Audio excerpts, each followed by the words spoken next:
Allô et bienvenue à bord, je suis le capitaine Steffi Wolf et je vous embarque aujourd'hui pour une nouvelle vidéo, pour une nouvelle pioche à lire, celle du mois de la fantasy, organisée par Steph de Piketty et qui a lieu tous les ans au mois de mai.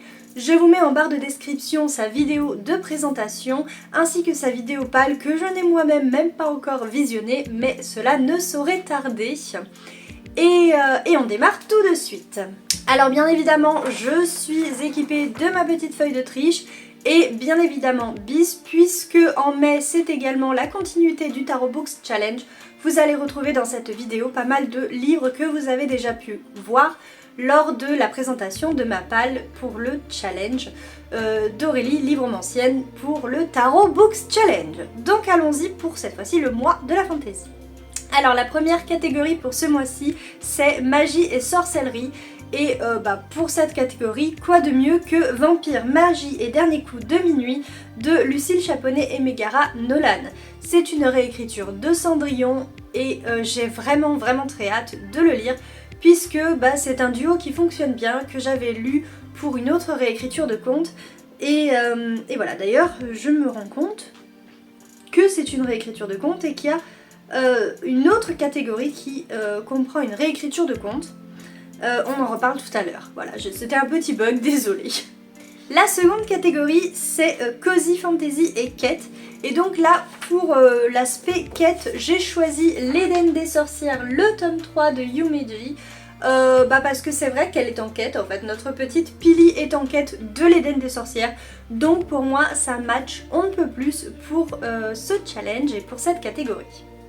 La troisième catégorie, c'est créatures fantastiques et anthropomorphisme. Et pour cela, rien de mieux que ma première lecture du mois, celle que j'ai déjà entamée, Lycanthropia, le tome 1, l'éclaireuse de Yann Bonnard. J'en suis à peu près à 25% du roman.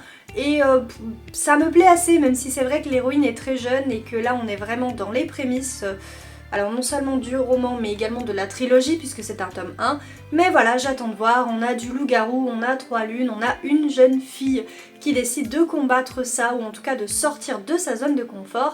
Et pour le moment, comme je vous dis, ça me plaît assez. C'est un peu jeunesse, enfin un peu plutôt young adulte, mais ça me plaît. Pour la catégorie suivante, il s'agit de lire une uchronie, une dystopie ou bien du post-apo parce que c'est vrai qu'on peut mélanger les genres. Et en ce qui me concerne, je lirai Héliopolis de Céline E. Nicolas. Il me semble que c'est une dystopie ou une dystopie. Et c'est en même temps une histoire d'amour. Ça fait très longtemps que j'ai ça sur ma liseuse et normalement je devrais le lire ce mois-ci. En tout cas, j'aimerais beaucoup. Puisque c'est dans mes 2 challenges et qu'il me semble que ça faisait partie de mon tirage pour le Tarot Books Challenge, donc voilà. Ensuite, pour la catégorie suite de saga, eh bien rien de mieux en ce qui me concerne que de lire La Machine à présage, qui est le tome 12 de l'épée de vérité de Terry Goodkind. C'est un cadeau que j'ai eu pour Noël, c'est un livre qui est tombé lors du tirage de cartes pour le Tarot Books Challenge. C'est une suite de saga, c'est juste parfait, et puis c'est de la fantasy pour adultes. Je suis tombée dedans il y a quelques années et croyez-moi, cette série, j'adore. Alors il y a des tomes que j'ai moins aimés, là on en est au 12.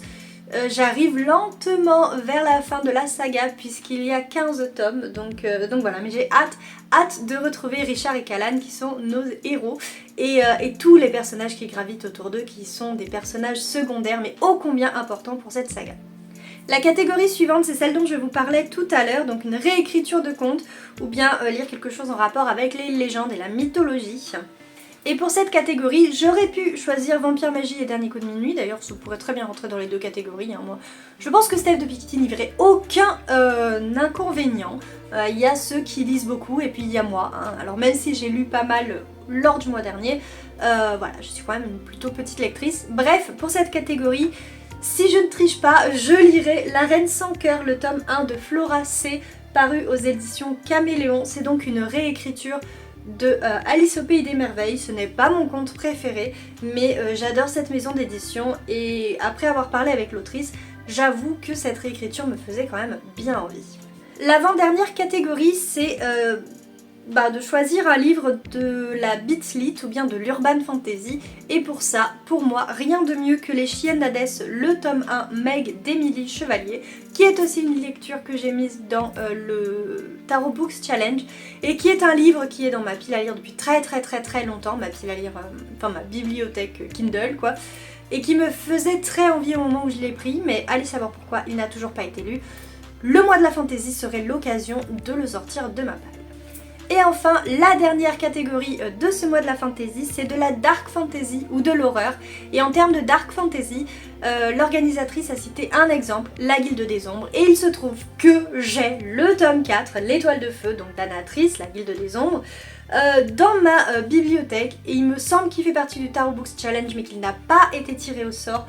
J'aurais tellement aimé. C'est une pavasse, donc je crois qu'une fois que j'aurai fini de lire tous mes obligatoires, je vais me jeter sur celui-ci si je le peux en mai, parce que oui c'est une pavasse, mais j'adore cette saga. Enfin franchement le tome 1 c'était pépite, enfin j'ai beaucoup aimé, le tome 2 un petit peu moins, il y a eu des choses qui m'ont dérangé, mais le tome 3 m'a réconcilié avec cette saga, donc j'ai grand hâte de lire le tome 4.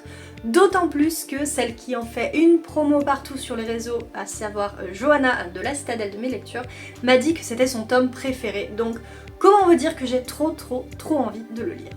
Voilà, c'est tout pour cette pioche à lire du mois de la fantasy. Je vous invite d'ores et déjà à aller faire un tour sur mon site. Peut-être que d'ici à ce que sorte cette vidéo, il y aura une première chronique concernant cette pioche à lire, ou peut-être pas. En tout cas, vous pourrez découvrir pas mal de choses là-dessus. Si vous n'êtes pas encore abonné à cette chaîne, je vous en prie, c'est le moment de le faire. C'est le moment, si cette vidéo vous a plu, également de lui mettre un petit pouce vers le haut. Et si le cœur vous en dit, de laisser un commentaire. Voilà, quant à moi, je vous dis à bientôt pour une prochaine vidéo, que je crois que je vais tourner tout de suite d'ailleurs. En attendant, naviguez bien sur YouTube, et je vous dis à très vite. Tchussy!